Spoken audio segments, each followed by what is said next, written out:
Incinerate! Inadmissible evidence! Wait. Wait, it's working.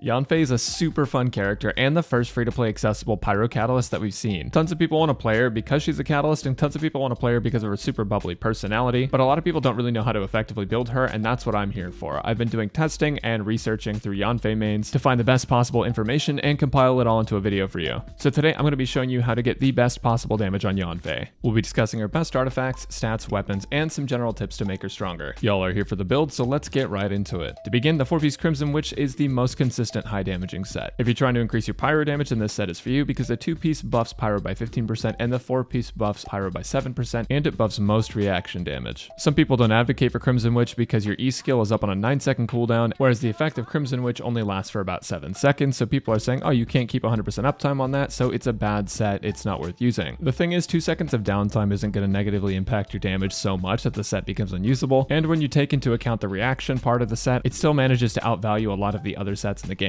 The other nice thing about Crimson Witch is that it's super flexible. It allows for you to switch her in and out of the field, and it's not going to negatively impact your damage, and by doing that you get more uptime on your supports, which increases your Yanfei damage, etc, etc. So for those reasons, I really like the 4-piece Crimson Witch set, but it is also possible to use the 4-piece Wanderer's Troop set. 4-piece Wanderer's Troop is pretty consistent in that its effect never changes. Basically all of your charged attacks are going to do 35% more damage, and that's a pretty big multiplier. And then the 2-piece set also gives 80 elemental mastery, which is pretty big. The downside of Wanderer's Troop is that it's hard to farm. Some of you may already have full Wanderer's Troop sets, and I commend you. That is incredibly lucky because the overwhelming majority of people haven't been able to get a good Wanderer's Troop set. If you're stuck between the Wanderer's Troop set and the Crimson Witch set, here is my opinion on the whole thing. Crimson Witch gives a 15% damage increase to Vaporize and Melt, and 80 elemental mastery does roughly the same amount when you plug it into an equation. The thing is that elemental mastery slowly diminishes the higher you go, so Crimson Witch has an advantage over Wanderer's Troop because its elemental mastery scaling hasn't actually begun yet. You could either start building elemental mastery and have 80 in slot and get the same amount of damage, or you could run no elemental mastery and get the same amount of damage bonus. This basically just makes it so that your elemental mastery ceiling with Crimson Witch is actually higher, which allows you to build elemental mastery more on Crimson Witch and see better results. That's also without mentioning that Crimson Witch buffs your autos, charged attacks, and talents, whereas Wanderers only buffs your charged attacks. While you are going to be spamming charged attacks with Yanfei, this matters because her best combo is normal charged attack, or N2C, though I'll discuss how I tested that and came to that conclusion in the ultimate play guide coming soon. And again, Crimson Witch is easier to farm. Personally, I prefer Crimson Witch for consistency, so that's the set that I use. There's a few more sets I'm going to mention here as honorable mentions because they are super viable, but I just don't think they compete with Wanderer's Troop or Crimson Witch. First honorable mention is Lava Walkers, which is super viable in a non-reaction or 4 Viridescent Venera team composition because instead of a 35% charged attack damage bonus, it basically just turns it into a 35% damage bonus against anyone who has pyro on them. So Lava Walkers could be argued even more consistent than Wanderers or Crimson Witch, but reactions are king right now, and because Yanfei is pyro, it's really important that you take advantage of reactions when you can. Another honorable mention is the Retracing Bolide set, which is really viable with a shield support, but it's kind of useless without a shield. This set gives a 40% damage bonus to your normal and charged attacks when you're covered by a shield. It becomes significantly more effective at C4 for Yanfei because it buffs her own shield that she generates. And the final honorable mention is the 2-piece Crimson Witch and 2-piece Gladiator combination, which is just a good general purpose damage build. Unfortunately, it won't live up to the damage of any of these other sets, but it will get you going. If you don't have anything better, I would use that to hold you over while you farm for new sets. So now you know what the best sets are, but I'm going to tell you about the best stats for Yanfei. Stats for Yanfei are pretty straightforward. You're going to want to run attack percent or elemental mastery sands, pyro damage goblet, and crit rate or damage for your circlet spot. As far as crit rate or crit damage goes, follow the 40 to 80 rule. If you can't get 40 crit rate and 80 crit damage, it's not worth building crit, just build attack in the last spot. Like the debate between Crimson Witch and Wanderers, there's a lot of debate over attack versus elemental mastery, so we're going to talk about that as well. Here are my thoughts on an attack sands versus an elemental mastery sands, and let me know if these thoughts resonate with you in the comments. Essentially, elemental mastery can be super strong in reaction comps and can make your damage scale much higher than attack percent, but it comes with some caveats. With a lot of characters, there are pairings that you can do with Xingqiu and other characters to melt or vaporize consistently, but the problem with Yanfei is that so far there hasn't been a character that her attack timing flows with for consistent vapor melt. You can strategically set yourself up in a way that it's more consistent by changing the distance from you or your enemy and timing your attacks, but it is a lot of work. Ultimately, if you're a player who relies on a lot of extreme optimization and is willing to learn multiple rotations and character nuances, then Elemental Mastery will be for you. But if you don't want to look into those nuances, then attack percent is going to be a better choice for you and definitely more consistent even in reaction comps. And for substats, go for crit, attack percent, Elemental Mastery, and energy recharge, but avoid flat attack, defense, and HP. Those are all stats that you don't want to have 2 or more of on any of your artifacts. Moving on now to weapons, this is going to matter a lot. Catalyst weapons in general are kind of strange because all the 4-star options have really unique effects in comparison to all of the other different kind of weapon archetypes, and all the 3-star weapons for Catalyst suck, except for Thrilling Tales, but you don't want that on DPS. Luckily for us, the Yanfei mains community has developed a tier list of weapons with some explanations, and my testing aligned with most of their findings as well, so we do have a general idea of the best weapons to run with Yanfei. Just keep in mind that because of all the effects of all the different weapons, DPS calculations can be kind of weird, and you might find that some weapons are in weird places. To start off, Lost Prayer is the best since Yanfei has a lot of field uptime and because it provides 5-star stats and crit rate. It's highly competitive with Skyward Atlas though, because Skyward Atlas increases your elemental damage bonus by a flat amount, and it's quite the stat stick. The one thing holding Skyward Atlas back from being in line with Lost Prayer, or even better, is that the cooldown on its passive is super long. If you rolled on the new weapon banner Gut Memory of Dust, you'll be happy to know that the shield catalyst is super strong for her with a shield, but without a shield it's basically not worth using over something like Woodsith or Solar Pearl, so if you have Memory of Dust you should absolutely be running a shield character. Woodsith isn't technically free to play, but it's obtainable for free to play players, and it has a crit damage stat which is super strong. It has similar issues to Atlas where its cooldown on its passive is super long, but it is a really solid choice, and at higher refinements it's even competitive with some 5-stars. And then of course the Battle Pass weapon as usual is a viable option and very good. Solar Pearl allows you to build crit. Its passive isn't super amazing, but the fact that it can build crit is already good enough. If you're looking for the best free to play weapon, then Mappa Mare is going to be your best option, especially if you're running reactions on Yanfei, because it gives you some elemental mastery in the stat, but it also increases elemental damage bonus. So if you're running this weapon, you should definitely build attack sands on Yanfei over elemental mastery sands, and it'll let you do just a lot of elemental damage. It's pretty good. If you don't want to use reactions though, a good follow-up is the Frostbearer, since it gives a pretty decent attack bonus and it's craftable. Blackcliff is good as well, but it finds itself in a weird spot because the passive is kind of bad, but the crit damage scaling is good. It's basically just a stat stick, but it won't really affect how you play her. It's really hard for me to list 3-star catalysts because I feel like they're all just so bad. If you have to go with a 3-star catalyst, choose Emerald Orb. It's going to buff your reaction damage a lot, which is basically the best you're going to get as far as 3 stars. Anyways, hopefully this weapon and artifact sets work out for you. They've been working for me pretty well. Before you go though, here's some really important tips to playing Yanfei and getting the most out of her. Shields are incredibly important for Yanfei. She's not only squishy, but she's also immobile when she's attacking, which makes her a huge, super easy target. While her C4 gives her a shield, it would be much more consistent if you run a character like Noelle or Zhongli, because they can both provide a much stronger shield, which allows her to be on the field more and have to waste less stamina. And for those of you who don't know, she has a big problem with stamina because you're going to want to be using her charged attacks pretty often, so ultimately getting a shield character lets you not dash around as much. If she's Constellation 1, you will have a little bit of an easier time with stamina though. Overall, she's a fairly selfish DPS and does want to be on the field more often. Believe me, there's nothing more frustrating than kiting around a room as an immobile catalyst user. I've been learning to play Ningguang and that's been my biggest problem so far. But just as an example, Dione is a super strong character to run with Yanfei too, both for her shield, which is actually a really good shield, and her cryo application. So if you're not running Noelle or Zhongli, Dione is also a good one. Following up on that brief note about Diona and her reactions, here is why you should be playing a reaction comp. Despite what you saw in the intro, Yanfei's multipliers are actually pretty low. She can output decent damage by herself, but amping her damage with reactions is definitely one of the best things I can recommend since she's pyro, and she has that advantage over every other character that's not pyro or cryo, or I guess hydro. But the fact that she's pyro just means that she gets access to multipliers that other characters don't have, so you should definitely take advantage of them. If you're building a team with Yanfei, consider using Xingqiu, Ganyu, Fischl, Beta, or Kaya for reactions. They're all really great at it, and if your favorite character wasn't mentioned here, it's not because they're bad, it's just because those have been my favorite to use.